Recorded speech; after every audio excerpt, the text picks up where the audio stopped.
This is the most realistic looking game available today, and it wasn't made by a large AAA studio with hundreds of millions of dollars and thousands of developers. It's a small indie game called BodyCam, and it was made by just 2 people ages 17 and 20. BodyCam has sparked a similar reaction online to games like Unrecord from last year, which is, why don't games like Call of Duty from big AAA studios look this good?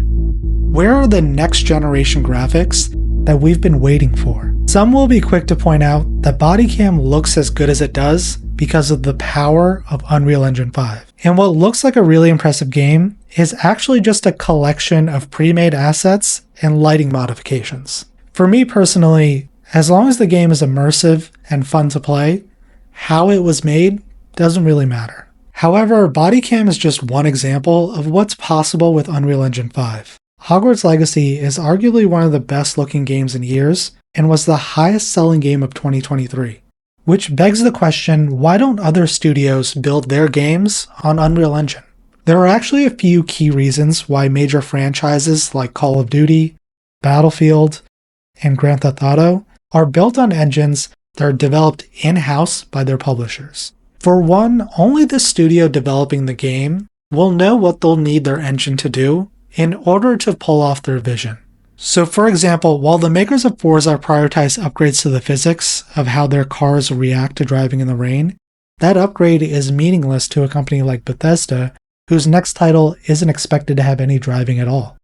So it makes a lot more sense for studios to develop their in-house engines to suit the needs of the games that they're actually developing. Another big reason is money. If Activision were to build the next Call of Duty on Unreal Engine 5, Activision would owe Epic Games a percentage of every sale. So historically, it's been more cost-effective to just build an engine in-house and upgrade it over time, rather than to give a cut of your revenue to a third party. But what if your engine clearly doesn't stack up to the competition? Wouldn't you have a better game if you just used the best engine? While you may be able to deliver a better looking game visually, that doesn't mean that your target audience has the necessary hardware to run a better looking game. Currently, BodyCam only runs on PC. That's because PC gamers are the only ones who have the hardware with the necessary horsepower to smoothly run a game with this level of graphics.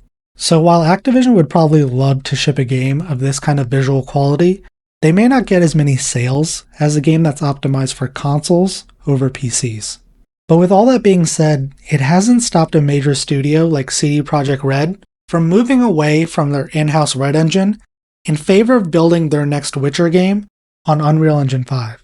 After the awful launch of Cyberpunk 2077, it's been well documented that their lackluster launch was largely due to their development issues with their Red engine.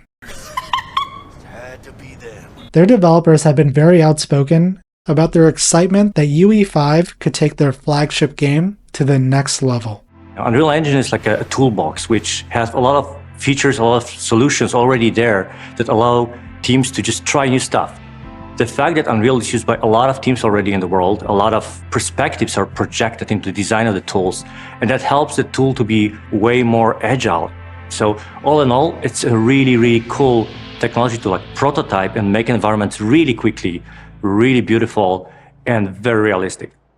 Over time, we'll see if more studios make the jump to Unreal Engine. In the meantime, one thing is for certain.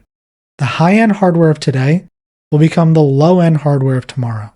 While big studios like Rocksteady are spending big and losing big, smaller indie teams have found great success in 2024. Gamers today want style and substance. Achieving both, that's the game. Subscribe for more innovation news.